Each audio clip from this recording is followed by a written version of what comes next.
د الله رب العزت د کتابنا معلومیږي چې د قیامت په ورځ به درې ډلې وي، یو د مؤمنانو، یو د کفارو او بل د منافقانو. دو ډلو باندې جهنم فیصله کیږي او یو ډله چې د مؤمنانو د هغو باندې به د جنت فیصله کیږي. الله موږ پکې راولې. الله فرمایي وجوه یومئذ مسفره، هغه ورځ چې مؤمنانو مخونه به ډېر روښانه وي، خوشحاله وي، ضاحکة مستبشره، خندېدونکي وي او بل ته به زیری ورکوونکي وي. محمد رسول الله صلی الله علیه وسلم فرمایي انکم سترون ربکم کما ترون القمر لیلة البدر لا تضامون فی رؤیته. دا الله رسول فرمای اے مؤمنانو د قیامت په ورځ به تاسو رب العالمین وینئ، د رب العالمین دیدار وکوئ او تاسو ته به هیڅ تکلیف نه وي د الله په لیدلو کې، لکه څنګه چې 14 سپوږمۍ وینئ دنیا کې، نو دارنګې رب العالمین به هم لیدلی شئ، هیڅ تکلیف به نه وي. یو بل ته به زیری ورکوي، یو بل سره به مخامخ په کرسیو باندې ناست وي، یو بل ته به وایي هاؤم اقرءوا کتابیا، راشئ زما عمل نامه ولولئ. دویمه ډله د کفارو ده. رب العالمین ډېر سخت وعید بیان کړی، د کافرو باندې به فیصله د جهنم وشي. الله فرمایي وجوه یومئذ علیها غبرا، یعنی د کفارو مخونه به په دغه ورځ باندې خاورې وي او دارنګې خاورو ګرد او غبار نه به ډک وي.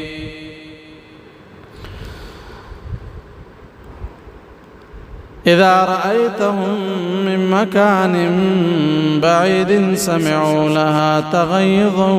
وزفيرا. الله فرمایي کله چې دوی جهنم د لرې نه وویني، د جهنم هغه غصه او شور به خامخا واوري. فیصله به په دوی وشي چې رب العالمین پړ مخې جهنم ته ورګزار کړي، کفارو باندې به د جهنم فیصله راسي. درېمه ډله منافقان دي چې دام ډېر بدترین انسانان دي، ځکه دنیا کې نه مؤمنانو سره به چې مخامخ شو، مؤمنانو ته به ویلې موږ تاسو سره یو، خو کله به چې کافرانو سره یو ځای شو، کفارو سره هغوی ته به ویلې موږ مؤمنانو پسې ټوکې کوو. د هرې زمانې خپل منافقین وي، نو الله به دوی سره داسې چلو کی او داسې عذاب رب العالمین ورته مقرر کی. الله فرمای ان المنافقین فی الدرک الاسفل من النار، منافقان بلاند طبقه د جهنم کی وی، زکه دنیا کې مؤمنانو سره هم دوکه کولا او دارنګ د الله سره هم دوکه کولا. ځان مؤمنانو کې حساب او خلی کې ناقیدتن دوی منافقین و دارنګ رب العالمین به دوی جهنم ته لاندې طبقې ته ورسوي، لکه څنګه چې دنیا کې دوکه کړې وه. د قیامت په ورځ به رب العالمین فرمایي یوم یقول المنافقون والمنافقات، الله فرمایي ورځ باندې به منافقان سړي او دارنګ منافقان زنانا للذین آمنوا بویها کسانو تسیاغوی مؤمنان دی، انظرونا اے مؤمنانو منگ تا انتظار وکی، زکا دوی با پتیارو کیوی مؤمنانو سر برناوی، نقتبس من نورکم منگ تا هم رنا راکی. لا فرمای مؤمنان بورتوی قیل ارجعوا وراءکم فالتمسوا نورا، واپس لاړ شئ، شاته لاړ شئ، تاسو ته ول رڼا ملاوسي. دنیا ته بچره هم واپس نشرات لای فضرب بینهم بسور له باب الله بد دوی په مابین کې یو دیوال او دروازه حایل کړی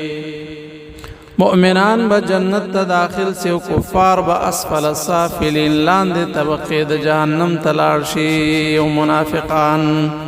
نو درې ډلې دي او مؤمنان بل کفار او بل منافقین یا الہ العالمین دواړو ډلو نه نجات را نصیب کی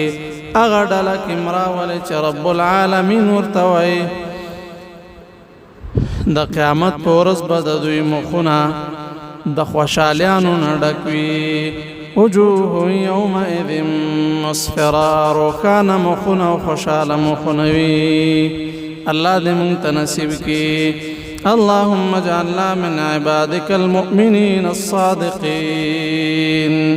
یا الہ العالمین من دها بندگانو نو ګرځي مؤمنان او صادقین دي وادخلنا جنت الفردوس بغیر حساب اے رب العالمین استا خزانوں کے ہچ کمی نرازی اللہ من بغیر حساب کتاب جنت داخل کے مؤمنان ډله کې مشمار کې او دغه دوه ډلو نه مو ساتي چې هغه منافقان او دارنګ کفار دي